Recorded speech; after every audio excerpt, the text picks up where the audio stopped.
everyone. For those in the room that don't know me, my name is Carly Butts and I'm the current HR Manager for Fiji Lake Resources in the northwest of Australia. Not only are we the biggest mine on Company X's order books and contracts, we are also the biggest mine in West Australia.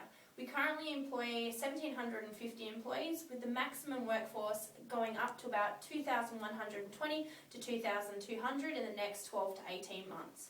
We're currently in our second year of our contract, with the contract lasting for 5 years, with the hope to extend it past that time.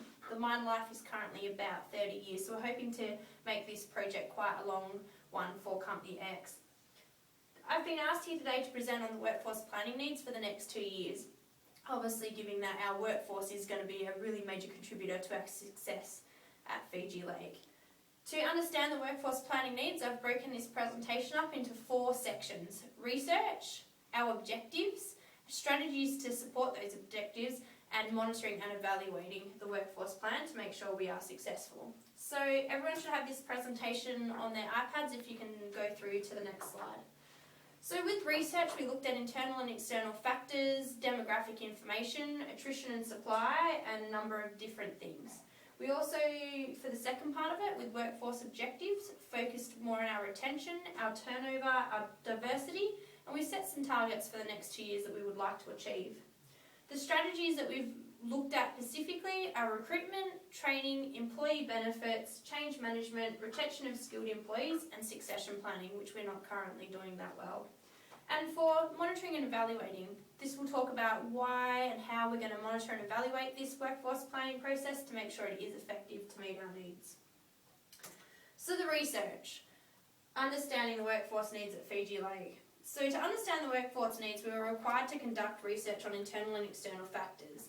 These included site organisational trends in supply and attrition, the 6, 12, 2-year to 5-year mine plan, and the demographic location, namely the Pilbara region, which is where we're operating, and the effects on the labour supply in both the skilled and non-skilled workforce.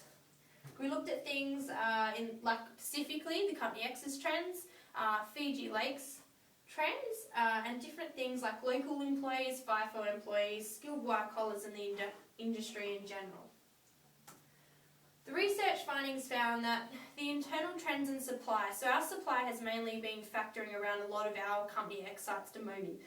So we've been quite lucky in deploying a lot of people to our Fiji Lake project.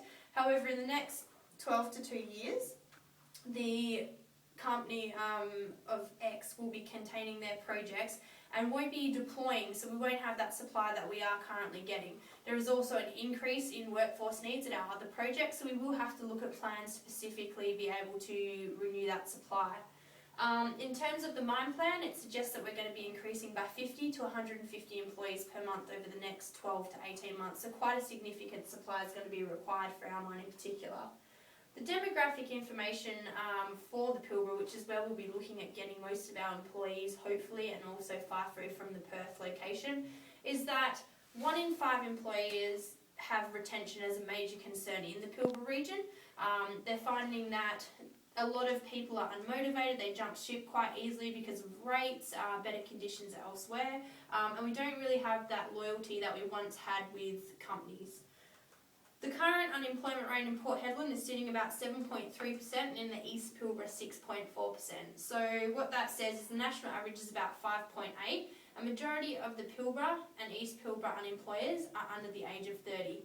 And the major concern there is really motivation. They're just not motivated to get into work, into a career. They're really happy just chilling out and staying at home. So we've got to look at a number of different ways we can get those people into the workforce. We also have quite a low rate of women participation at Fiji Lake, which we were willing to increase. The good news is that in the mining industry as a whole, in 1996 we only had 4% of women participation, and we're currently in today's market or industry sitting at 17%. So we're really hoping to draw from that increase and obviously gain a lot more female participation in our workforce. The other thing we need to look at is the Pilbara generally increases, specifically Port Hedland, 2% every year. Unfortunately, they aren't skilled employees, majority of them. They're unskilled looking to get into the mining industry. So we're looking at things like traineeship programs to get these blue-collared people in. So So to sort out this research, I suppose, and get objectives, we had to look at our turnover, for example. So our turnover objectives for that were identify factors which can trigger attrition, to ascertain the cause of employee turnover, and measure the satisfaction level of our current employees. So we have done those with the turnover analysis, and the turnover analysis has shown the following. We're currently at 37.61% for our 12-month rolling average, which is not the best place to be in. Roughly, we would be looking at an ideal state of 15% or lower. However, if you do look at historical data, we were sitting at about 54% in January, and we are slowly decreasing, which is a very good sign. Majority of employees were blue-collar employees and operators, which are our hard-to-fill positions, that and obviously blue-collar trades.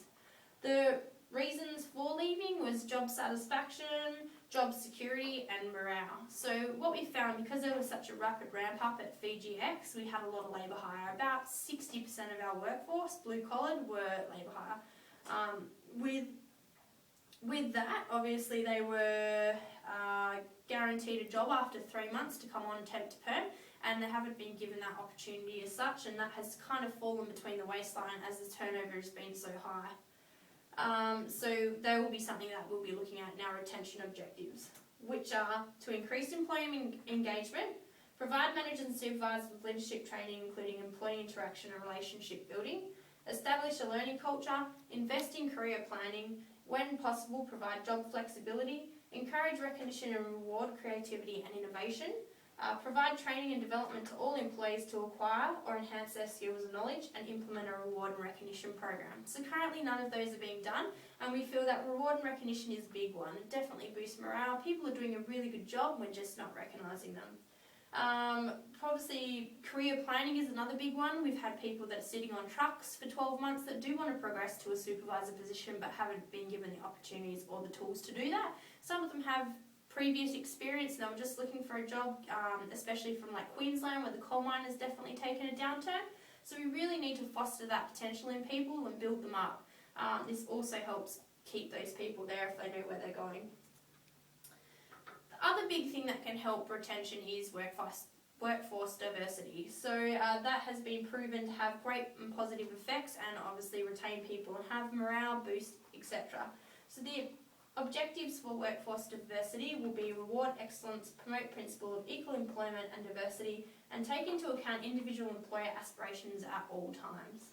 Ensure appropriate action be taken against individuals engaging in discriminatory conduct, harassment or bullying. So that is a big one that we do need to get onto quite quickly, which we do currently at the moment, but it can be a lot better. Appraise, train, develop and promote all employees on the basis of demonstrated performance, ability and potential. Ensure managers and superintendents are directly involved in planning and conducting diversity activities. And also in general, just giving you guys more of a training and knowledge in cultural awareness.